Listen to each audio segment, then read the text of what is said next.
Dahil sa pagmamahal. Handa mong ibigay ang lahat, hindi ba? Ganyan tayong mga ina.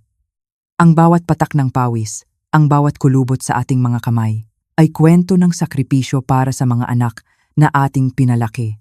Ang nag-iisa kong si Marco. Siya ang buhay ko. Mula nang pumanaw ang kanyang ama, sa kanya na umikot ang mundo ko.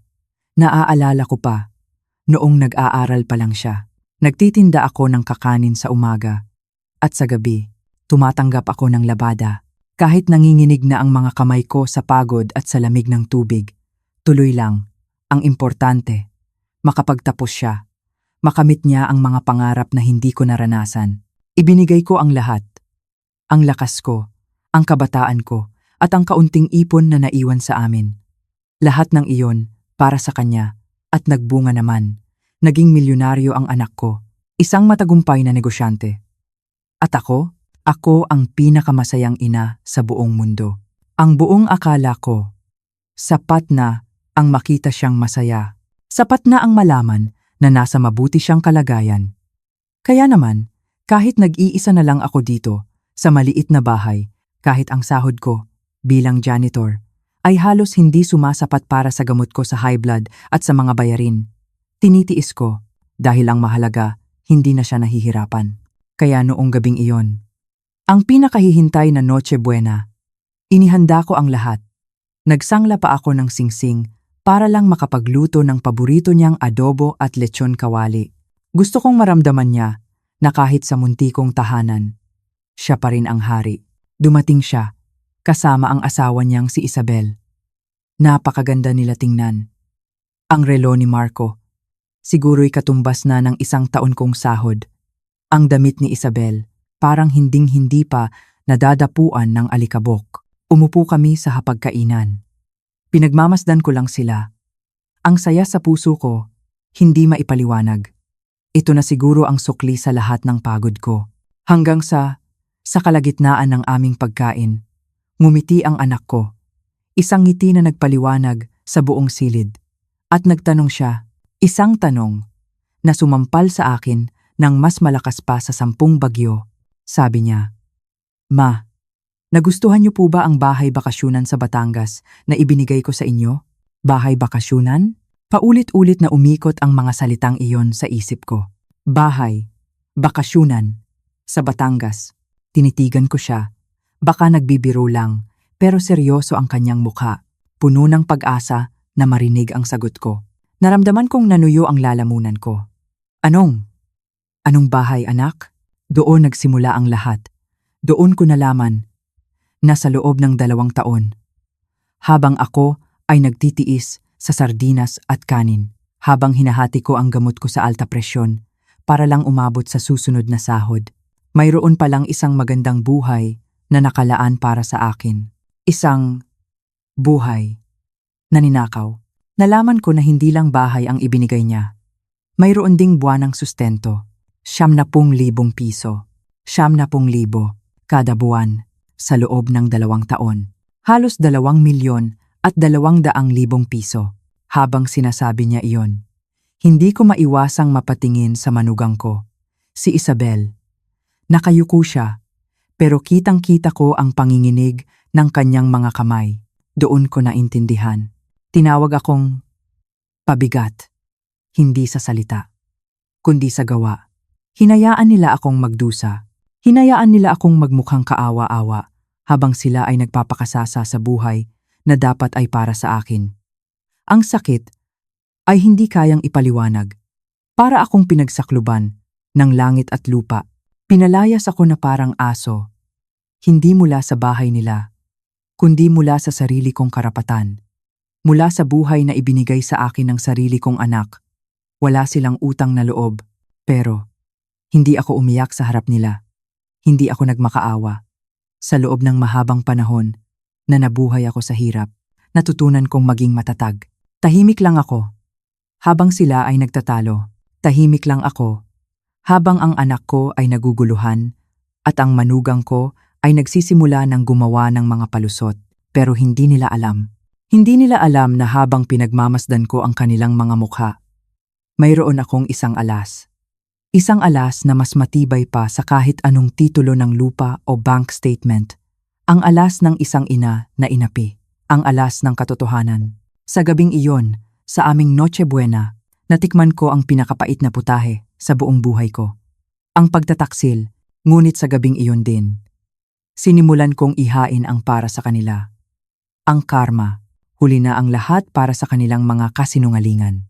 Sa kwentong ito, makikita nyo kung paano ang isang hamak na janitor na tulad ko ay nagpatumba sa isang matalinong magnanakaw. Makikita nyo kung paano sila lumuhod sa akin. Hindi para humingi ng tawad, kundi para mamalimos ng awa. Dahil dumating na ang araw ng singilan. Naranasan nyo na bang magtiwala ng buong buo? Para lang madiskubreng tinatraidor ka pala ng taong pinakamalapit sa'yo? Kwentuhan nyo naman ako sa comments. At huwag nyong kalimutan i-type kung saan po kayo nanonood para makita natin kung hanggang saan aabot ang ating kwentuhan. I-share nyo ang video na ito para ipaalala sa lahat na ang isang ina kapag inapi ay lalaban hanggang sa huli. At ang karma, hinding-hindi natutulog. Subaybayan nyo ang aking kwento, ang katahimikan sa aming hapagkainan. Pagkatapos kong sabihing hindi ko natanggap ang bahay, ay mas mabigat pa sa kahit anong sermon. Tila huminto ang pag-ikot ng mundo. Ang masasarap na amoy ng adobo at lechon kawali ay napalitan ng amoy ng pagtataksil na unti-unting kumakalat sa hangin. Si Marco, ang anak ko, ay nakatitig lang sa akin. Kitang-kita ko sa kanyang mga mata ang pagkalito ng isang negosyante na hindi sanay sa mga numerong hindi nagtutugma. Para siyang bumubuo ng isang palaisipan sa kanyang isip at ang isang piraso, ako, ay hindi lumulugar. Pero imposible po yan, sabi niya. Ang boses niya ay naghahanap ng kasagutan. Ako po mismo ang nag-utos kay Liza, ang assistant ko, na asikasuhin ang lahat. Sigurado po ako. Ang titulo, nakapangalan na sa inyo. Dapat na ipadala na sa inyo yon. Dahan-dahan akong umiling. Ang bawat paggalaw ko ay tila mabagal, mabigat. Wala, anak. Wala akong natanggap na kahit anong titulo, wala akong pinirmahan. At doon, idinugtong niya ang isang bagay na lalong nagpabigat sa dibdib ko. At kumusta po yung buwan ng tulong na pinapadala ko? Tiniyak sa akin ni Liza na regular niyo pong natatanggap. Naramdaman kong nanlamig ang aking mga kamay. Buwan ng tulong? Anong buwan ng tulong? Anak, hindi kita maintindihan. Huminga siya ng malalim. Tila sinusubukang ayusin ang gulo sa kanyang isipan. Yung 70,000 piso po 90,000 pesos kada buwan sa loob ng 2 taon. Para po makatulong sa mga gastusin nyo, sa gamot, sa bills. Para hindi na po kayo nahihirapan. 70,000. Ang mga salitang iyon ay parang bombang sumabog sa aking pandinig. Hindi ko na halos narinig ang iba pa niyang sinabi. 70,000 kada buwan. Ang isip ko ay mabilis na nagkalkula. Katumbas iyon ng halos 5 taon kong sahod bilang janitor sa isang buwan pa lang. Ang halagang iyon ay sapat na para baguhin ang lahat. Sapat na para hindi ko na kailangang hatiin ang tableta ko para sa high blood. Sapat na para hindi na ako mamili sa pagitan ng pagkain at pagbabayad ng kuryente. Sapat na para makatulog ako sa gabi nang walang alalahanin. Pero ang perang iyon ay hindi kailanman dumating sa akin. Naramdaman kong nanginginig ang boses ko nang sumagot ako. Marco, sumusumpa ako. Sa puntod ng tatay mo, wala akong natanggap na kahit isang sentimo. Ang mukha ng anak ko ay biglang namutla. Ang pagkalito niya ay napalitan ng isang bagay na mas malalim. Isang bagay na nakakatakot. Ang simula ng isang hinala. At doon, pareho kaming napalingon sa iisang tao. Si Isabel, ang manugang ko. Nakaupo lang siya, pero ang katahimikan niya ay mas maingay pa sa sigaw. Ang kanyang perpektong ayos na buhok at mamahaling damit ay tila isang maskara na unti-unting nabibitak. Bigla siyang tumayo, na tila may naalala. Ang sabi niya, may kailangan lang siyang tawagan. Isang appointment daw bukas. Pero ang pagmamadali sa kanyang kilos, ang panginginig sa kanyang boses, ay hindi maikakaila. Habang naglalakad siya palayo, ang mga mata ng anak ko ay sumunod sa kanya, puno ng pagdududa. Kinuha ni Marco ang kanyang telepono. Tatawagan ko si Liza, sabi niya. Ang boses niya ay matigas at malamig. Mula sa kusina, narinig kong nagsalita si Isabel sa telepono. Mahina pero apurado. Nagsimulang kabahan ang dibdib ko. Bawat segundo ay parang isang oras. Maya-maya, narinig ko ang boses ni Liza sa speaker ng telepono ni Marco. Yes, Mr. Marco? Liza, I need you to pull up the records for the Batangas property I bought for my mother.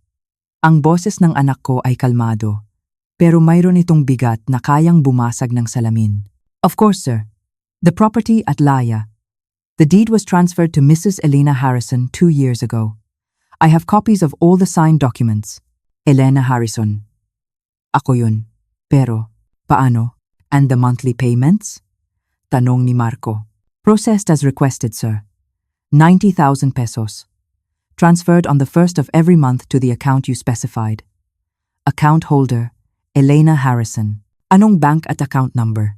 Habang binabanggit ni Liza ang mga numero ng isang bangko na hindi ko kailanman narinig at isang account number na dayuhan sa akin. Naramdaman kong gumuho ang mundo ko. Hindi yan ang account number ko, sabi ko ng mahina. Ang mga mata ni Marco ay nanlisik. Nagtanong siyang muli kay Liza. Ang boses niya ay delikadong tahimik. Liza, sino ang nagbigay sa'yo ng account information na yan? Isang saglit na katahimikan. At pagkatapos, ang mga salitang bumasag sa aking puso. Ang asawa niyo po, sir, Mrs. Isabel Harrison. Tumawag po siya sa akin noong Disyembre, 2 taon na ang nakalipas, at sinabing may pagbabago daw po sa banking information ng nanay niyo. Ibinigay niya ang bagong account number at sinabing i-update ko ang lahat ng records. Ang telepono ay tila dumulas sa kamay ng anak ko. Sa pintuan ng kusina, nakita ko si Isabel. Nakatayo. Talunan. Ang lahat ng kasinungalingan ay bumagsak, ang katotohanan ay lumabas na. At ito ay mas masakit pa sa kahit anong sugat. Hiniram. Ang salitang iyon ay paulit-ulit na umalingaw-ngaw sa aking isipan. Hiniram? Paano mo hihiramin ang isang bagay na hindi mo kailanman ipinaalam na kukunin mo? Paano mo hihiramin ang kapayapaan ng loob ng isang ina? Paano mo hihiramin ang 2 taon ng kanyang pagtitiis? Ang ginawa niya ay hindi panghihiram. Ito ay pagnanakaw. Isang malinaw na pagnanakaw na binalutan ng mga pekeng luha at mga kaawa-awang dahilan. Habang siya ay humahagulgol sa harap namin, ikinukwento ang tungkol sa kanyang mga magulang na halos mawalan ng bahay. At ang ama niyang may sakit. Hindi awa ang naramdaman ko, kundi isang malamig na galit na gumapang sa aking buong katawan. Dahil habang siya ay nag-aalala sa kanyang mga magulang, ako, na ina ng kanyang asawa, ay nag-aalala kung may kakainin pa ba ako para sa susunod na araw. Narinig ko ang sarili kong nagsalita, at ang boses ko ay matatag sa kabila ng panginginig ng aking puso. At sa tingin mo, Isabel, katanggap-tanggap na dahilan yan. Habang ang pamilya mo ay komportableng nakatira sa bahay na para sa akin, ako ay nagtatrabaho bilang janitor. Naglilinis ng dumi ng ibang tao, nagbibilang ng bawat sentimo. Sa tingin mo ba, hindi rin ako nahirapan? Ang mga salita ko ay tila sumampal sa kanya. Tumigil siya sa pag-iyak at tumingin sa akin. Sa isang saglit, nakita ko sa kanyang mga mata. Hindi ang pagsisisi, kundi ang pagkainis. Pagkainis ng isang taong nasira ang perpektong plano. Doon ko nalaman na ang lahat ng ito ay isang malaking pagpapanggap at si Marco, ang anak ko. Sa buong panahon na iyon, nakatayo lang siya at tahimik. Pinagmamasdan ang asawang minsan niyang minahal. Ang mukha niya ay walang emosyon. Parang isang bato. Ang init ng pagmamahal na nakita ko kanina lang ay napalitan ng isang nagyeyelong galit. Nang magsalita siya, ang boses niya ay hindi na boses ng isang anak na naguguluhan. Ito na ang boses ng isang CEO. Ang boses na ginagamit niya kapag mayroon siyang tatanggalin sa kumpanya. Malamig. Pinal. Tapos ka na ba? Tanong niya kay Isabel. Hindi na niya ito tinawag sa kanyang pangalan. Tumango lang si Isabel habang patuloy na humihikbi. Mabuti, sabi ni Marco. At pagkatapos, sinabi niya ang mga salitang tuluyang nagwasak sa gabing iyon. Ayusin mo ang mga gamit mo. Umalis ka sa pamamahay ko. Ngayong gabi, isang salita lang. Ngayong gabi, ang mga mata ni Isabel ay nanlaki sa gulat. Tila hindi siya makapaniwala sa kanyang narinig. Marco, pakiusap. Saan ako pupunta? Doon ka pumunta sa mga taong pinagtatanggol mo. Sagot ni Marco, walang bakas ng pag-aalinlangan. Pumunta ka sa Batangas. Doon sa bahay ng nanay ko. Ang bawat salita ay parang isang patalim. Bumagsak si Isabel sa kanyang mga tuhod. Nagmakaawa siya. Nangako siyang ibabalik ang lahat. Magtatrabaho daw siya. Gagawin niya ang lahat para maitama ang kanyang pagkakamali. Pero huli na. Paano ka magbabayad, Isabel? Wala ka namang trabaho mula noong ikasal kayo. Lahat ng karangyaan mo, lahat ng ipinagmamalaki mo, ay galing pala sa perang ninakaw mo mula sa isang matandang naghihirap. Pinanood ko siyang magmakaawa. Pinanood ko ang pagguho ng kanyang perpektong mundo, pero wala akong naramdamang awa. Wala akong naramdamang saya sa kanyang pagbagsak. Ang naramdaman ko lang ay isang malaking kawalan. Isang kawalan ng tiwala, isang kawalan ng pamilyang inakala kong buo. Habang hinihintay naming umalis si Isabel, ang bahay ay napuno ng isang nakabibinging katahimikan. Ang masasarap na pagkain sa lamesa ay lumamig na. Ang diwa ng Pasko ay naglaho, pinalitan ng isang mapait na katotohanan. Nang sa wakas ay umalis na siya. Dala ang isang maleta na puno ng mga mamahaling damit na binili gamit ang perang para sa aking mga gamot. Naiwan kami ni Marco sa sala. 2 taong pinaglayo ng isang kasinungalingan, ngayon ay magkaharap at hindi alam kung saan magsisimula. Niyakap niya ako. Isang mahigpit na yakap na puno ng pagsisisi. Patawad, ma. Patawarin niyo po ako. Bulong niya. Ang buong akala ko, inaalagaan kita. Ang buong akala ko, masaya ka. Hinigpitan ko ang yakap sa kanya. Hindi mo kasalanan, anak. Pareho tayong naging biktima. Ngunit, sa puso ko, alam kong hindi pa tapos ang lahat. Ang pag-alis ni Isabel ay simula pa lamang. Ang sugat ay nabuksan na. At kailangan itong gamutin. Pero bago ang paghilom, kailangan muna ang hustisya. Ayokong maging isang kaawa-awang biktima lamang sa kwentong ito. Kailangan kong malaman ang lahat. Ang bawat detalye. Ang bawat kasinungalingan.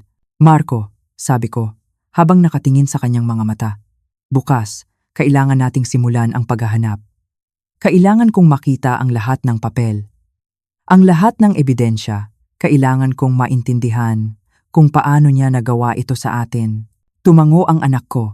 Ang kanyang mga mata ay nag-aapoy sa determinasyon. Tapos na ang pagluluksa. Panahon na para lumaban. Kinabukasan, tumawag ako sa trabaho. Sinabi kong mayroon akong family emergency. Ito ang unang beses sa loob ng 10 taon na hindi ako pumasok nang walang matinding dahilan. Ang amo ko, si Mrs. Henderson, ay nagulat, pero naintindihan naman niya. Kung alam lang niya kung ano ang tunay na emergensya. Hindi ito sakit. Ito ay isang krimen. Dumating si Marco sa bahay, dala ang 2 malaking kahon na puno ng mga folder at dokumento. Inilatag namin ang lahat sa maliit kong lamesa sa kainan.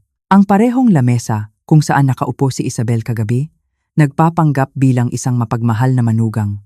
Ang bawat piraso ng papel ay tila isang ebidensya ng kanyang pagtataksil. Unang tiningnan namin ang titulo ng bahay bakasyunan. At doon, nakita ko, ang pangalan ko, Elena Harrison. At sa ilalim nito, isang pirma. Isang pirmang kamukha ng sa akin. Pero hindi sa akin. Hindi ganito ang pirma ko, anak, sabi ko, habang itinuturo ang lagda. Tiningnan ko ito ng mabuti. Ako, kapag pumipirma ng Elena, palaging mayroon itong maliit na paikot sa dulo ng letrang A. Simple lang. Pero ang pirmang ito ay masyadong perpekto. Masyadong tuwid. Parang iginuhit. Hindi isinulat. Kinuha ni Marco ang kanyang telepono at kinunan ng litrato ang pirma. Pagkatapos ay hinalungkat niya ang kanyang wallet at inilabas ang isang lumang birthday card na ibinigay ko sa kanya noong nakaraang taon. Ipinagtabi niya ang dalawa. Ang pagkakaiba ay hindi gaanong halata sa unang tingin, pero kapag inusisa mo, malinaw na malinaw. Pineke niya ang pirma mo, ma. Sabi ni Marco. Ang boses niya ay walang emosyon, ngunit ramdam ko ang galit sa likod nito. Nagpatuloy kami sa paghahanap. Ang mga bank records. Nakita namin ang mga buwanang transfer ng 70,000 piso. Lahat ay pumasok sa isang account sa ilalim ng pangalan ko, Elena Harrison, ngunit sa isang bangko na hindi ko kailanman naging kliyente. Isang bangko na ang pangalan ay ngayon ko lang narinig. May nagbukas ng isang bank account gamit ang aking pagkakakilanlan. Kailangan nating puntahan ang bangkong yan, sabi ko. Kaya naman, nagmaneho kami papunta sa siyudad. Pumasok kami sa isang malaki at malamig na gusali na gawa sa marmol at salamin. Nanginginig ang aking mga kamay habang papalapit ako sa teller. Inabot ko ang aking driver's license at ang aking SSS ID. Ipinaliwanag namin ang sitwasyon sa isang bank representative na dinala kami sa isang maliit na opisina. Habang tinitingnan niya ang kanyang computer, ang mukha niya ay puno ng pagkalito. Tumingin siya sa akin. Ma'am, base po sa records, 2 taon at 1 buwan na po bukas ang account na ito. Pero, hindi pa po kayo kailanman nakapunta dito sa branch na ito. Tama po ba? Tama ka, Hija. Ngayon pa lang ako nakatapak sa lugar na ito sa buong buhay ko. Ipinakita niya sa amin ang signature card, ang parehong pekeng pirma, ang parehong pekeng bersyon ng aking pangalan, at ang address na nakalista ay isang address sa kabilang bayan. Isang lugar na hindi ko kailanman narating. Identity theft po ito, ma'am, sabi ng babae. Ang boses niya ay puno ng pag-aalala. Kailangan niyo pong mag-file ng police report kaagad. Identity theft, pagnanakaw ng pagkatao. Mas malala pa ito sa simpleng pagnanakaw ng pera. Ninakaw niya ang pangalan ko, ang aking integridad, pero hindi pa kami tapos. Dala ni Marco ang mga kopya ng lahat ng kanyang financial records. At habang nakaupo kami sa opisina ng bangko, isang mas malinaw at mas nakakatakot na larawan ang nabuo. Ang buwanang sustento ay simula pa lamang. Mayroon ding mga karagdagang perang ipinadala si Marco, 25,000 piso. Noong akala niya ay kailangan ko ng bagong salamin sa mata. 40,000 piso para sa inakala niyang pagpapabunot ko ng ngipin. 50,000 piso bilang Christmas bonus noong nakaraang taon. Bawat isang pagpapadala. Lahat ay napunta sa pekeng account. Naramdaman kong nahihilo ako. Magkano lahat, anak? Tanong ko, kahit natakot akong marinig ang sagot. Kinuha ni Marco ang kanyang telepono at nag-calculate. Namutla ang kanyang mukha. Tumingin siya sa akin. Ang kanyang mga mata ay puno ng sakit. Mahigit 2,500,000 piso. 2.5 million pesos. Sa loob ng 2 taon, ninakaw niya sa inyo ang 2,500,000 piso. 2 milyon. Isang halaga na hindi ko kailanman nahawakan sa buong buhay ko. Isang halaga na sana'y nagbigay sa akin ng seguridad at ginhawa sa aking pagtanda. Sa halip na walang katapusang pag-aalala at pagtitipid, habang pauwi kami, dumaan kami sa address na nakalista sa bangko. Isa itong sira-sirang apartment complex. Ang apartment na nakapangalan sa akin ay bakante. May nakasulat na for rent sa bintana.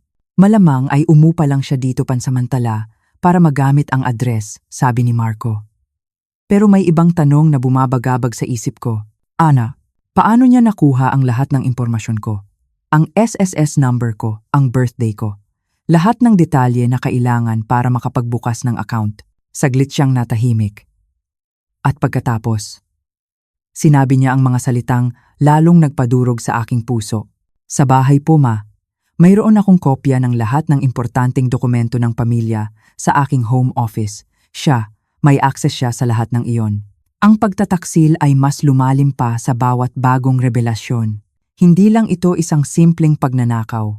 Ito ay isang maingat na binalak na krimen na isinagawa ng isang taong pinagkatiwalaan namin ng buo.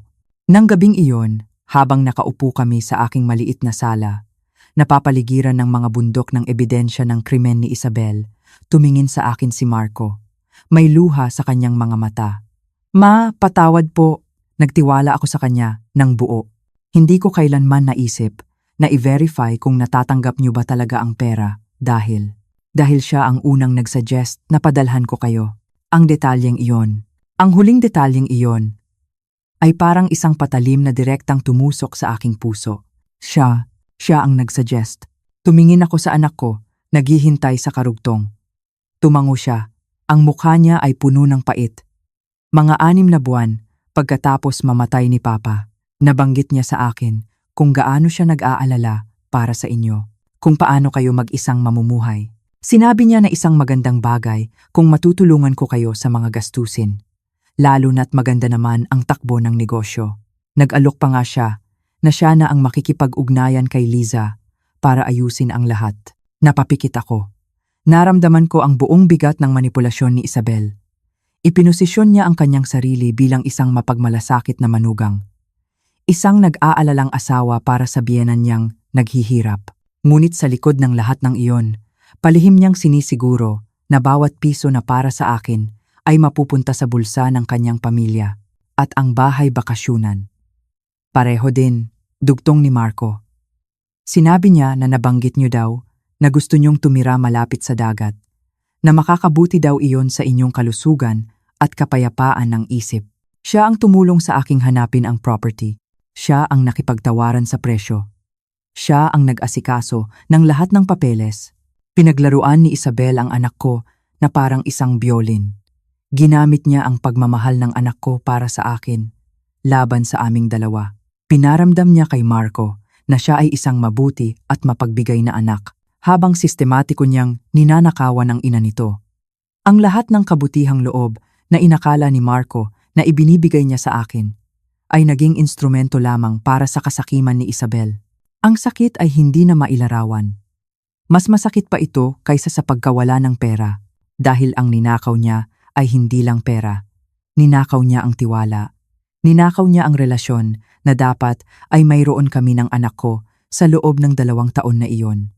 Ang kapayapaan ng isip na akala ni Marco ay naibibigay niya sa akin ay isa palang malaking kasinungalingan na siya mismo ang gumawa. Habang tinitipon ni Marco ang mga papeles para dalhin sa kanyang abogado, naiwan akong mag-isa sa aking sala. Tinitigan ko ang mga pader ng maliit kong bahay, ang lumang sofa, ang sirang aircon. Ang lahat ng ito ay hindi dapat naging katotohanan ko. Dapat sana ay komportable akong namumuhay sa isang magandang bahay sa tabi ng dagat. Dapat sana ay may sapat akong pera para mabili ang aking mga gamot nang hindi nagbibilang ng bawat sentimo. Sa halip, ang mga magulang ni Isabel marahil ay nakaupo sa tabi ng dagat sa mga sandaling iyon. Nag-enjoy sa kanilang ninakaw na retirement habang ako ay tinitiis ang gutom at hirap. Ngunit ang pag-alam sa katotohanan, gaano man kasakit, ay parang unang hakbang para mabawi ang aking buhay. Ninakaw ni Isabel ang higit pa sa pera. Ninakaw niya ang 2 taon ng aking seguridad, ng aking dignidad, ng kapayapaan ng isip na dulot ng pag-alam na inaalagaan ka ng iyong anak. Bukas, sisimulan na namin ang proseso para bawiin ang lahat ng iyon. Ngunit ngayong gabi, sa unang pagkakataon sa loob ng 2 taon, natulog ako na alam ko kung saan ako nakatayo, at ang kaalamang iyon, kahit gaano kapait, ay parang kapangyarihan. Ang kapangyarihang lumaban para sa aking sarili. Ang opisina ng abogado ng anak ko ay isang lugar na banyaga sa akin. Malamig ang hangin. Ang mga pader ay puno ng mga libro na kasing kapal ng aking mga problema. Ang amoy ay amoy ng lumang papel at mamahaling pabango. Habang nakaupo ako sa isang malambot na upuan sa tapat ni Attorney Reyes, naramdaman ko ang pagiging maliit. Ako, si Elena, isang hamak na janitor. Ano ang ginagawa ko sa lugar na ito? Ngunit nang tumingin ako sa aking anak na si Marco, na nakaupo sa tabi ko, ang kanyang mukha ay seryoso at determinado. Naramdaman ko ang paglakas ng aking loob. Hindi na ako nag-iisa sa laban na ito. Inilatag ni Attorney Reyes ang isang makapal na folder sa lamesa. Ginugol ng aming team ang huling linggo sa pag-iimbestiga sa lahat ng ibinigay ninyong dokumento, sabi niya. Ang boses niya ay kalmado ngunit may bigat. At ang natuklasan namin ay higit pa sa isang simpleng pagnanakaw. Tumingin siya sa akin. Ang kanyang mga mata ay puno ng simpatiya. Ginang Harrison, hindi lang po ninakaw ni Isabel ang pera ninyo. Ang ginawa niya ay isang maliit na sindikato ng panloloko. Gamit ang inyong pagkatao. Ang mga salita niya ay dahan-dahang lumubog sa aking isipan. Sindikato? Pagkatao? Ipinaliwanag niya. Hindi lang pala iisang peking bank account ang binuksan ni Isabel gamit ang pangalan ko, kundi tatlong magkakaibang account, sa tatlong magkakaibang bangko. Ginamit niya ang aking impormasyon para mag-apply ng mga credit card at naaprubahan ang mga ito. Ginamit niya ang mga credit card na iyon para sa mga luho, mga biyahe, mga mamahaling gamit na hindi ko kailanman nahawakan sa buong buhay ko at hindi pa doon natapos. Kumuha rin siya ng isang maliit na loan sa ilalim pa rin ng aking pangalan. Bawat salita ni Attorney Reyes ay parang isang suntok sa aking sikmura. Bawat revelasyon ay mas malalim na sugat. At pagkatapos, ang pinakamasakit, sinabi niya ang pinakamasakit sa lahat. Ang Bureau of Internal Revenue o BIR ay sinusubukan kayong kontakin sa loob ng 1 taon na, sabi niya. Nagpapadala sila ng mga notice sa pekeng address na ginamit ni Isabel. Sa kasalukuyan po, kayo ay iniimbestigahan para sa kasong tax evasion. Tax evasion? Ako? Paanong nangyari iyon? Buong buhay ko. Tapat akong nagbabayad ng aking buwis. Kahit gaano kaliit ang aking sahod, sinisigurado kong ibinibigay ko sa gobyerno ang nararapat. Paanong ako ay magiging isang tax evader? Ipinaliwanag ng abogado, dahil ang perang ipinadadala ni Marco ay pumapasok sa mga account na nakapangalan sa akin, at dahil hindi ito idineklara sa aking taunang tax filing. Sa mata ng BIR, ako ay nagtatago ng kita. Ako ay isang manloloko, si Isabel.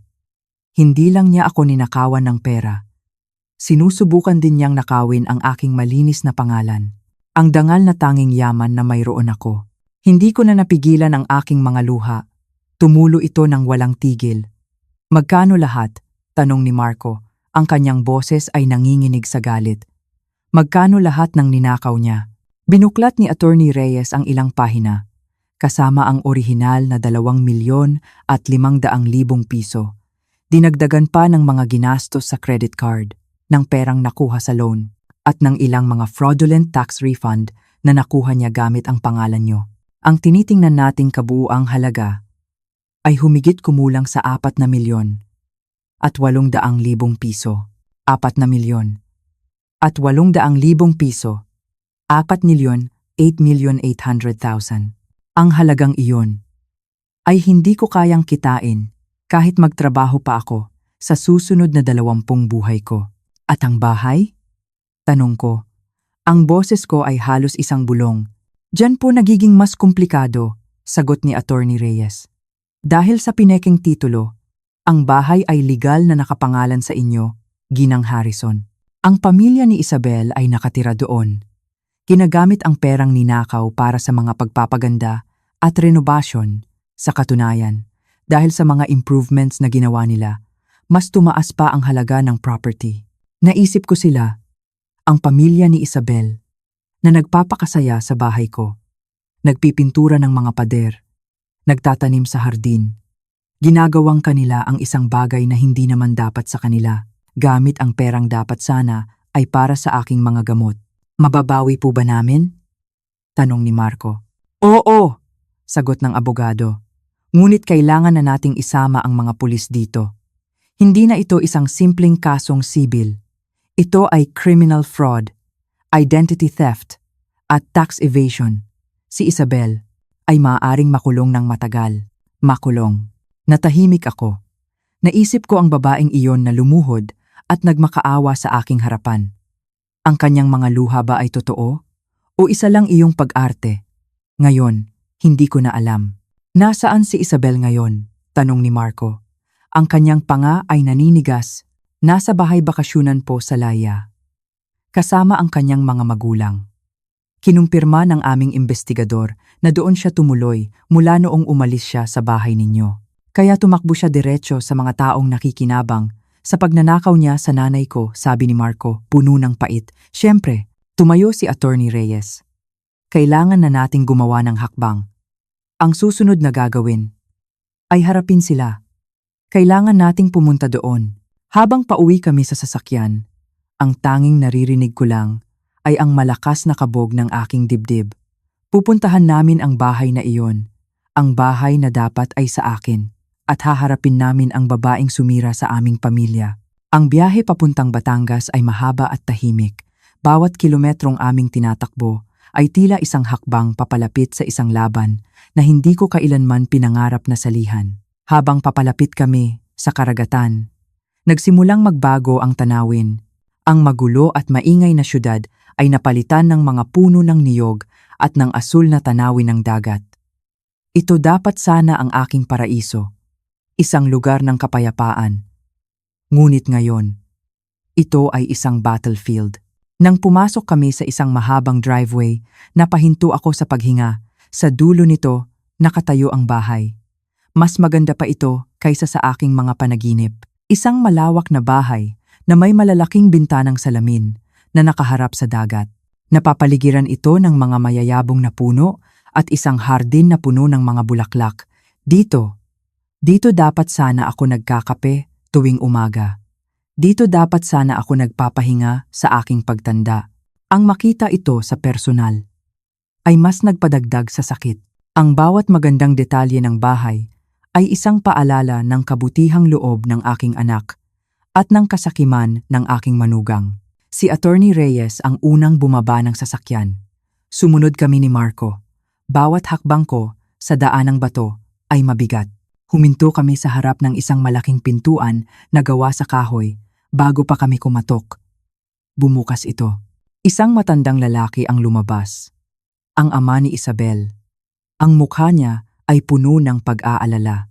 Ngunit nang makita niya kami ni Marco, ang pag-aalala ay napalitan ng gulat at pagkatapos ng hiya. "Oh," sabi niya nang mahina. "Inaasahan na namin kayo." Sa likod niya, lumitaw si Isabel. Ibang-iba na ang itsura niya. Ang mamahaling damit ay napalitan ng isang simpleng t-shirt at pantalon. Ang kanyang mukha ay namumugto sa kaiiyak. Mukha siyang mas bata at mas talunan. "Ginang Elena," sabi niya. Ang boses niya ay halos isang bulong. "Patawad po," tinitigan ko siya. Ang babaeng ito, nanginitian ako sa hindi mabilang na mga hapunan habang sistematikong sinisira ang aking buhay pinansyal at ang naramdaman ko ay isang malamig na galit. "Talaga bang nagsisisi ka, Isabel?" Tanong ko. "O nagsisisi ka lang dahil nahuli ka?" Nagsimula na naman siyang umiyak. Ngunit hindi na ako naantig. Nakita ko na ang mga luhang iyan. Naniwala ako noon, pero hindi na ngayon. "Hindi ko naman sinasadyang lumaki ng ganito," sabi niya sa gitna ng paghikbi. "Nagsimula lang sa paghiram ng unang bayad para tulungan ang mga magulang ko." "Pero hindi ka tumigil," sabi ni Marco. Ang boses niya ay kasing lamig ng yelo. "Kumuha ka ng kumuha. Ninakaw mo ang pagkatao ng nanay ko. Nag-file ka ng peking tax returns. Kumuha ka ng mga credit card sa pangalan niya. Hindi yan panghihiram, Isabel. Panloloko yan." Lumabas ang ina ni Isabel. Ang kanyang mukha ay puno ng luha. "Hindi po namin alam," sabi niya, puno ng desperasyon. "Ang akala namin, si Marco ay sadyang matulungin lang. Tinutulungan kami sa mahirap na panahon." Ang sabi sa amin ni Isabel, si Marco daw ang nagpumilit na bilhin ang bahay na ito para sa amin. Tiningnan ko ang matandang babae. Marahil ay kaedad ko lang siya. At nakita ko sa kanyang mga mata ang tunay na gulat at pangingilabot. Hindi niya alam. Walang sino man sa kanila ang nakakaalam. Maliban kay Isabel. Dahil sa ginawa ng anak ninyo. Sabi ko ng mahina, sa tingin ng BIR. Ako ay isang tax cheat. Maaari akong makulong dahil sa mga pekeng dokumentong final ni Isabel sa pangalan ko. Napasinghap ang ina ni Isabel napatakip ng kamay sa kanyang bibig. Diyos ko, Isabel, ano ang ginawa mo? Pero si Isabel ay patuloy lang sa pag-iyak. Nagbibigay ng mga dahilan at paumanhin na wala ng halaga ngayon. Mayroon siyang 2 taon para umamin. 2 taon para itama ang lahat. Ngunit pinili niyang mas ibaon pa ang kanyang sarili sa kasinungalingan. Humakbang si Attorney Reyes, dala ang isang briefcase na puno ng mga legal na dokumento. Ginoo, ginang, kailangan ninyong lisanin ang property na ito sa loob ng 30 araw. Lahat ng nabili gamit ang perang ninakaw ay kailangang isauli o bayaran. Habang pinapanood ko ang pamilya ni Isabel na tanggapin ang katotohanan ng kanilang sitwasyon, naramdaman ko ang isang bagay na hindi ko inaasahan. Ginhawa. Hindi kasiyahan, hindi paghihiganti. Kundi ginhawa na sa wakas. Ang lahat ay hayag na. Ang mga pulis ay darating bukas para arestuhin si Isabel. Patuloy ni Attorney Reyes. Mas maganda kung siya na ang kusang loob na susuko. Tumingin si Isabel kay Marco. Ang kanyang mga mata ay puno ng desperasyon. Pakiusap. Huwag mong hayaang arestuhin nila ako. Ibabalik ko ang lahat. Pangako, magtatrabaho ako gabit araw. Umiling si Marco, puno ng lungkot. Gamit ang anong kakayahan, Isabel? Hindi ka kailanman nagtrabaho sa buong buhay mo. Hindi mo alam kung paano magtrabaho. Ang tanging alam mo ay kung paano kumuha. Habang paalis kami sa bahay bakasyunan, lumingon ako para sa isang huling sulyap sa lugar na dapat ay naging tahanan ko sa nakalipas na 2 taon. Malapit na. Ngunit ang pakiramdam ay hungkag. Nabahira ng alaala kung paano ito ninakaw sa akin. Ma, sabi ni Marco habang nagmamaneho kami palayo. Sisiguraduhin kong hinding-hindi na kayo magkukulang sa kahit ano. Aalagaan ko na po kayo sa paraang dapat kong ginawa noon pa. Hinaplos ko ang kanyang kamay. Inaalagaan mo naman ako, anak. Hindi mo kasalanan na ninakaw ni Isabel ang ibinigay mo sa akin. Ngunit habang pabalik kami sa aking maliit at masikip na bahay, alam kong magbabago na ang lahat. Haharapin ni Isabel ang bunga ng kanyang mga krimen. At ako, sa wakas ay makukuha ko na ang seguridad at ginhawa na laging nais ni Marco na ibigay sa akin. Tapos na ang paghaharap. Ngayon, hustisya na ang kasunod. Ang mga papeles ng diborsyo ay napirmahan noong isang kulay abong Martes ng Pebrero. 3 buwan pagkatapos ng mapait na Noche Buena na iyon. Nakaupo ako sa pasilyo ng korte, sa tabi ni Marco, habang lumabas ang kanyang abogado mula sa courtroom. Dala niya ang balita, pumirma si Isabel sa lahat ng walang pagtutol. Nahatulan na siya ng 18 buwan sa kulungan para sa kasong estafa at identity theft. Ang paglaban pa sa diborsyo ay magdadagdag lang sa mga gastusin na hindi na niya kayang bayaran. Tapos na, sabi ni Attorney Reyes, habang nauupo sa tabi namin. Ang kasal ay wala ng bisa. Lahat ng ari-ari ang nabili gamit ang perang ninakaw ay ibabalik sa tunay na may-ari. Ginang Harrison, legal na po ninyong pag-aari ang bahay bakasyunan at lahat ng pera sa mga peking account ay naka-freeze na habang hinihintay ang buong restitution. Huminga ng malalim si Marco. Kumusta po ang pamilya niya? Nilisan na nila ang property noong nakaraang linggo. Ang kanyang mga magulang ay pansamantalang tumuloy sa kapatid niyang lalaki. Nakakagulat nga kung gaano sila naging kooperatibo. Sa tingin ko, tunay silang nasuklam sa ginawa ni Isabel. Naramdaman ko ang isang kakaibang halo ng ginhawa at lungkot. Ginhawa dahil sa wakas, natapos na ang bangungot na ito, ngunit lungkot para sa mga nadamay. Ang mga magulang ni Isabel ay mga biktima rin sa kanilang sariling paraan. Nawalan sila ng tahanan at ng ipon. Dahil lamang pinili ng kanilang anak na magnakaw sa halip na humingi ng tulong ng tapat. Ang mga sumunod na linggo ay isang ipo-ipo ng mga papeles at pagsasaayos. Ibinuhos ni Marco ang kanyang sarili sa pag-aayos ng lahat. Kumuha siya ng isang grupo ng mga accountant para ayusin ang magulong tax filing na ginawa ni Isabel. Nakipag-usap siya sa BIR para linisin ang aking pangalan. Personal niyang pinangasiwaan ang bawat detalye ng paglilipat ng pagmamay-ari ng bahay bakasyunan sa akin. Pero ang pinakamahalagang pagbabago ay kay Marco mismo. Ang matagumpay na negosyante na dating masyadong abala para sa mga regular na tawag ay naging isang anak na dumadalaw tuwing ilang araw. Tumatawag para lang manggumusta. Nagpupumilit na samahan ako sa mga appointment sa doktor at sa pamamalengke. Hindi mo kailangang bantayan ako ng ganito, anak. Sabi ko sa kanya, isang hapon habang tinutulungan niya akong mag-empake ng iilang gamit na gusto kong dalhin mula sa aking lumang bahay. Huminto siya sa pagtutupi ng isang kumot. Ma, 2 taon ng buhay niyo ang nawala sa akin dahil sa katangahan kong magtiwala ng buo kay Isabel. Hindi na ako papayag na may mawala pang muli. Naiintindihan ko ang kanyang pagsisisi. Kahit na sa tingin ko, ay hindi niya ito kasalanan.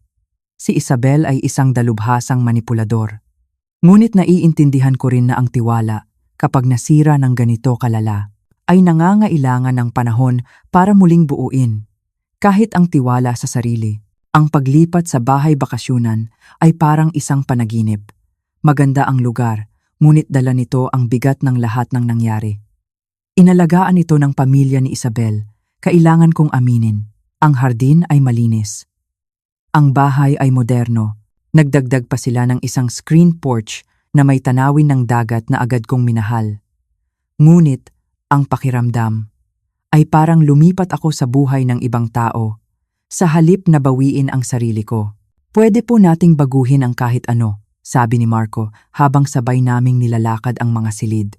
Bagong muebles, ibang kulay ng pintura, kahit ano, para maramdaman yung tahanan nyo na ito. Nagpapasalamat ako sa kanyang pag-aalala. Pero hindi ako sigurado kung ang mga bagong kurtina ay kayang burahin ang alaala na ang ama ni Isabel ay umupo sa sala na ito sa loob ng 2 taon, nagbabasa ng dyaryo tuwing umaga habang ako ay tinitipid ang aking gamot sa kabilang bayan. Nagsimula na ang proseso ng financial restitution.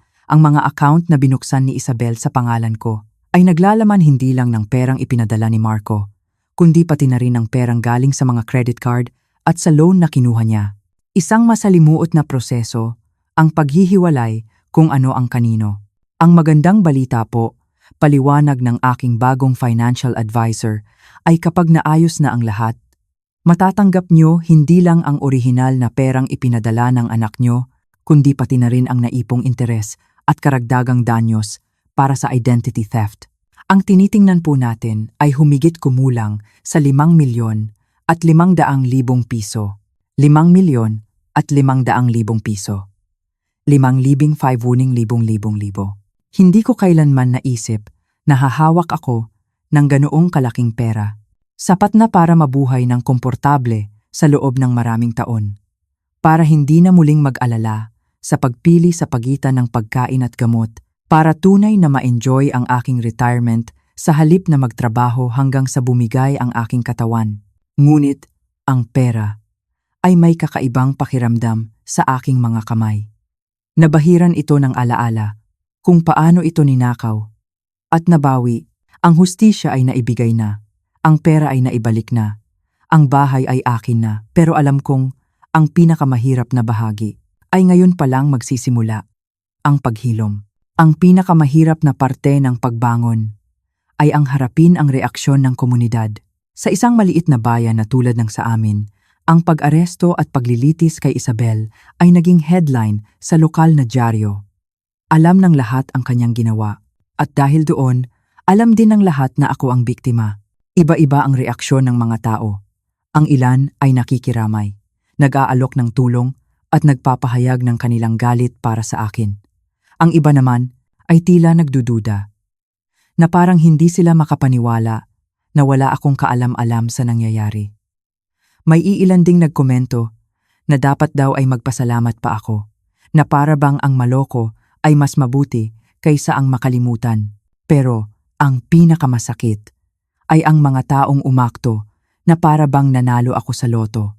Sa halip na manakawan ng pagkatao, sa huli, naging maayos din naman ang lahat, masayang sabi ng isang kapitbahay. Ngayon, buhay reyna ka na sa tabi ng dagat. Gusto ko siyang alugin. Gusto kong ipaliwanag na ang pagnakawan ka ng iyong manugang sa loob ng 2 taon ay hindi isang bagay na nagiging maayos lang. Na ang pera at ang bahay ay may kasamang alaala na ang isang taong pinagkatiwalaan mo ay tiningnan ka lamang bilang isang mapagkukunan ng salapi. Pero isinara ko na lang ang aking bibig at itinuon ang pansin sa muling pagbuo ng aking buhay. Ang unang gabi ko mag-isa sa bahay bakasyunan. Umupo ako sa screen porch na may isang tasa ng tsaa, pinapanood ang paglubog ng araw sa dagat. Napakaganda ng tanawin. Payapa sa paraang hindi ko kailanman naranasan. Ngunit naramdaman kong malayo ang aking loob dito, na para bang ako ay isang bisita lamang sa panaginip ng ibang tao. Tumunog ang aking telepono. Si Marco. Naging ugali na niya ang tumawag gabi-gabi mula noong lumipat ako. Kumusta po kayo, ma? Tumingin ako sa dagat. Sinusubukang hanapin ang mga salita para sa komplikadong halo ng emosyon sa loob ko. Nagpapasalamat, sabi ko sa wakas, at malungkot, at galit, at nalilito. Minsan, lahat ng sabay-sabay. Tama lang po yan, mahinang sabi ni Marco. Alam niyo po, ma, naiisip ko, yung sinabi ni Isabel noong huling araw, na hindi niya sinasadyang lumaki ng ganoon. Ano ang tungkol doon? Tanong ko. Sa tingin ko po, nagsasabi siya ng totoo sa parteng iyon. Sa tingin ko, nagsimula talaga siya sa maliit at hindi na niya napigilan. Pero hindi iyon nakakabuti sa sitwasyon, hindi ba? Kung tutuusin, mas nagpapalala pa. Mayroon siyang napakaraming pagkakataon para umamin, para itama ang lahat. Pero pinili niyang mas ibaon pa ang sarili niya sa bawat pagkakataon. Tama siya. Ang unang krimen ni Isabel ay maaaring dulot ng desperasyon, ngunit lahat ng sumunod ay planadong panloloko. Tiningnan niya ako sa mata sa mga hapunan ng pamilya. Niyakap niya ako tuwing Pasko. Nakikinig siya sa aking mga alalahanin tungkol sa pera, habang alam niya sa lahat ng oras na siya ang dahilan kung bakit ako naghihirap. Ang laging sumasagi sa isip ko, sabi ko, ay kung gaano siya ka-proud noong ikinuwento niya ang mga renobasyon sa bahay. Ang mga improvements na ginagawa ng pamilya niya, proud siya sa mga nagawa nila, gamit ang perang ninakaw sa akin. Hindi lang po sa inyo siya nagnakaw, ma, sabi ni Marco. Ninakaw niya sa ating dalawa. Ninakaw niya ang relasyon na dapat ay mayroon tayo sa nakalipas na 2 taon. Ang kapayapaan ng isip na akala ko ay ibinibigay ko sa inyo. Pagkatapos naming mag-usap ni Marco, nilibot ko ang bahay na sa wakas ay legal at tunay ng akin. Maganda ito. Komportable. Lahat ng maaari kong hilingin, ngunit mangangailangan ng panahon bago ito maramdaman bilang isang tahanan sa halip na isang ebidensya ng isang krimen. Natulog ako sa master bedroom ng gabing iyon, sa isang kama na akin, sa isang bahay na akin. May sapat na pera sa bangko para sa natitirang bahagi ng aking buhay. Dapat sana ay nagtatagumpay ang pakiramdam ko. Sa halip, ang naramdaman ko ay pagod. Ngunit habang papalapit ako sa pagkakatulog, sa saliw ng marahang hampas ng alon sa dalampasigan, napagtanto ko na ang pagod ay hindi masama. Ito ang pagod na dumarating pagkatapos ng isang mahaba at mahirap na paglalakbay. Bukas, sisimulan ko na ang gawain ng paggawa sa ninakaw na pangarap na ito na maging isang bagay na tunay na sa akin. 1 taon. 1 taon na ang lumipas. Nakatayo ako ngayon sa parehong screen porch kung saan ko ginugol ang aking unang gabing puno ng pagkalito. Pero ang lahat ay nagbago na. Ang lugar na dati ay parang dayuhan sa akin. Ngayon ay yumayakap sa akin na parang isang lumang kumot. Pinalitan ko na ang mga muebles ng pamilya ni Isabel ng mga pirasong nagsasalita sa aking kaluluwa. Nagdagdag ako ng mga halaman na ako mismo ang pumili at nagsabit ng mga litrato na nagkukuwento ng aking tunay na buhay. Hindi nang ninakaw na panaginip ng iba. Ang aking umaga ay naging isang sagradong ritual. Kape sa beranda habang sumisikat ang araw sa ibabaw ng dagat. Pinapanood ang pagbabago ng kulay ng tubig kasabay ng liwanag. Isang luho na hindi ko kailanman inakalang mararanasan ko. Ang kapayapaan. Ang simpleng pagkakataon na mabuhay ng walang palaging bigat ng alalahanin sa pera. Ang sasakyan ni Marco ay pumarada sa driveway, eksakto sa oras para sa aming lingguhang almusal. Nagsimula ang tradisyong ito, ilang buwan na ang nakalipas. Matapos ang kanyang paunang pag-aalala, na dulot ng pagsisisi ay naging isang bagay na mas natural. Natutunan naming pareho na maglayag sa aming bagong relasyon. Isang relasyong binuo sa katapatan, hindi sa pekeng pundasyon na nilikha ni Isabel. Magandang umaga, ma. Bati niya habang pumapasok sa pinto. Dala ang isang supot mula sa panaderya sa bayan. Dala ko po yung paborito niyong ensaymada.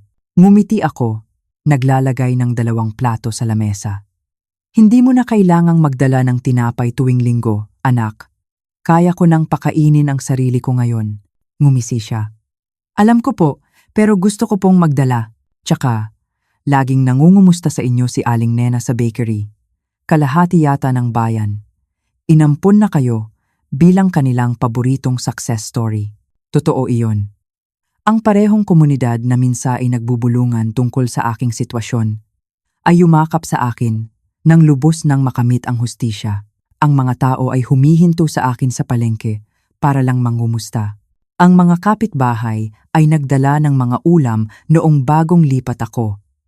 At ang kartero, sinisiguradong ibinabalita sa akin kapag may magandang sulat siyang dala. May balita ba mula kay Attorney Reyes tungkol sa apela ni Isabel? Tanong ko habang nauupo kami. Umiling si Marco. Nag-file daw po yung public defender niya. Pero sabi ni Attorney Reyes, formalidad na lang yon. Masyadong matibay ang ebidensya at umamin naman siya sa lahat.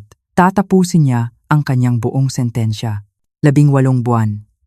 Noong una, parang napakaikling panahon. Ngunit habang nagbabago ang mga panahon at nahuhubog ang aking bagong buhay, tumigil na akong isipin ang timeline ni Isabel. Nagsimula na akong mag-focus sa sarili ko. Ano po ang nararamdaman niyo tungkol doon? Tanong ni Marco. Pinag-aaralan ang aking mukha. Pinag-isipan ko ng mabuti ang tanong. 1 taon na ang nakalipas. Marahil ay gugustuhin kong mas magdusa si Isabel. Naharapin niya ang parusang katumbas ng kanyang ninakaw sa akin. Ngunit ngayon, habang nakaupo sa bahay na tunay ng akin, may pera sa bangko at may tunay na atensyon mula sa aking anak. Ang paghihiganti ay tila hindi na kasing halaga tulad ng dati. Ang pakiramdam ko. Nasa tamang lugar siya, sabi ko sa wakas. Hindi dahil gusto kong magdusa siya, kundi dahil kailangan niyang harapin ang tunay na konsekwensya ng kanyang ginawa. Siguro, may matututunan siya sa kulungan na hindi kailanman naituro ng ating pamilya. Sa proseso ng legal, mas marami pa akong nalaman tungkol sa pag-iisip ni Isabel. Lumaki pala siya sa isang pamilyang laging nagkukumpara sa iba. Nang mapangasawa niya si Marco, bigla siyang nagkaroon ng yaman na hindi niya inaasahan. Pero tila, hindi pa iyon sapat. Kailangan niyang maramdaman na siya ang tagapagbigay. Siya ang solusyon sa problema ng kanyang pamilya. Isang sakit na tinatawag na entitlement syndrome. Tunay siyang naniniwala na karapatan niyang kunin ang kahit ano dahil naging hindi makatarungan ang buhay sa kanya. Naisip ko iyon ng matagal. Ang buhay ay naging hindi rin makatarungan sa akin nang mawala ang aking asawa. Ngunit hindi ko kailanman inisip na binibigyan ako noon ng karapatang magnakaw sa iba. Mayroon po akong sasabihin sa inyo, sabi ni Marco. Nagbago ang kanyang tono. Mayroon po akong nakilala, isang babae. Ang pangalan niya ay Jennifer at siya. Malayo po siya kay Isabel. Naramdaman ko ang isang bahagyang kaba, pero pinilit kong maging kalmado. Ikaw naman ang magkwento sa akin, sabi ko. Isa po siyang forensic accountant, sabi niya. Tinutulungan niya ang mga kumpanya na mag-imbestiga ng mga financial irregularities. Alam niya ang buong kwento at hindi siya interesado sa pera ko. Malaki rin po ang kinikita niya. Ngumiti ako. Isang forensic accountant. Mukhang angkop, sabi ko. Tumawa si Marco. Alam kong maa-appreciate niyo po ang irony. At napakatapat niya, sinabi niya sa akin sa aming pangatlong date na, sa tingin niya, masyado daw akong mapagtiwala at kailangan kong ayusin ang aking mga boundaries. Matalinong babae. Kailan ko siya makikilala? Kung gusto niyo lang po. Hindi ko po minamadali ang mga bagay-bagay ngayon.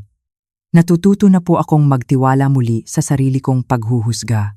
Inabot ko ang kanyang kamay sa ibabaw ng lamesa. Proud ako sa'yo, anak. Pero kapag handa ka na, gusto ko siyang makilala. Pagkaalis ni Marco, naglakad-lakad ako sa aking hardin. Ang mga halamang itinanim ng pamilya ni Isabel ay yumayabong sa aking pangangalaga. Ngunit dinagdagan ko na ito ng sarili kong mga tanim. Isang maliit na taniman ng kamatis at mga herbs. Isang upuan sa ilalim ng isang malaking puno ng mangga. At isang bird feeder na laging dinadapuan ng mga ibon. Ang bahay ay nagiging akin sa mga paraang walang kinalaman sa legal na pagmamay-ari. Napupuno na ito ng aking mga pinili, ng aking mga alaala, ng aking tahimik na mga gawain sa araw-araw na hindi kayang nakawin o pekein ng sinuman. Nang hapong iyon, ginawa ko ang isang bagay na matagal ko nang binalak. Tinawagan ko ang aking dating supervisor, si Mrs. Henderson. Ito po si Elena Harrison. Nais ko lang pong ipaalam na hindi na po ako babalik sa trabaho. Isang saglit na katahimikan. Ayos ka lang ba, Elena? Matagal ka na ring naka-leave. Mas maayos pa po ako kaysa dati, sabi ko. Napangiti sa katotohanan ng mga salitang iyon. Magre-retiro na po ako. Retiro. Kakaibang sabihin ang salitang iyon. Hindi ko kailanman inakala na magagawa ko ito. Ngunit ang perang ninakaw at nabawi, kasama ng bahay at ng patuloy na suporta ni Marco, ay nangangahulugang maaari na akong tumigil sa paglilinis ng sahig ng iba at simulan ng mabuhay para sa aking sarili. Nang gabing iyon, umupo ako sa aking beranda na may isang baso ng alak, pinapanood ang paglubog ng araw na nagpipinta sa dagat ng kulay ginto at rosas. Nag-vibrate ang aking telepono. Isang text mula kay Marco. Gusto daw po malaman ni Jennifer kung mahilig kayo sa Italian food. Nag-iisip po siyang magluto para sa inyo sa susunod na weekend. Nag-reply ako. Sabihin mo sa kanya, gustong-gusto ko ang Italian food. Pero hindi niya kailangang magpa-impress sa akin. Gusto ko na ang sinumang nagpapasaya sa anak ko. Habang lumalalim ang gabi, inisip ko ang babaeng ako. 1 taon na ang nakalipas. Pagod, naghihirap, tahimik na desperado. Hindi niya kailanman paniniwalaan na posible ang kapayapaang ito. Ninakaw ni Isabel ang 2 taon ng aking buhay. Ngunit sa isang kakaibang paraan, ang kanyang krimen ay nagbigay din sa akin ng isang bagay na hindi ko sana makakamit. Pinilit nito si Marco na tunay na makita ako, na maintindihan na kailangan ko ng higit pa sa suportang pinansyal. Kailangan ko ang kanyang presensya, ang kanyang atensyon, ang kanyang tunay na pag-aalaga. Tinuruan din ako nito ng isang bagay tungkol sa aking sariling lakas. Nalagpasan ko ang pagnanakaw, ang imbestigasyon, ang paglilitis. Natutunan kong mas matatag pala ako kaysa sa aking inaakala. At natutunan ko rin ang isang bagay tungkol sa pagpapatawad. Hindi pagpapatawad para kay Isabel dahil kailangan niya iyong paghirapan, kundi pagpapatawad para sa aking sarili, sa pagiging masyadong mapagtiwala at pagpapatawad para kay Marco, na naging biktima rin tulad ko. Habang isinasara ko ang bahay at papunta na sa aking silid, naramdaman ko ang isang malalim na kasiyahan. Ang kasiyahan na dulot ng isang araw na nabuhay ng maayos sa isang buhay na nabawi. Ang bahay bakasyunan na nagsimula bilang isang crime scene ay naging aking santuwaryo. Ang perang ninakaw at nabawi ay naging aking seguridad. Ang anak na nalinlang ay naging aking tapat na kasama. Sinubukan ni Isabel na nakawin ang aking kinabukasan, ngunit sa huli, naantala niya lamang ito. Ngayon, ito ay akin na, buong buo, para mabuhay ayon sa aking kagustuhan. At ang pinili ko ay kapayapaan.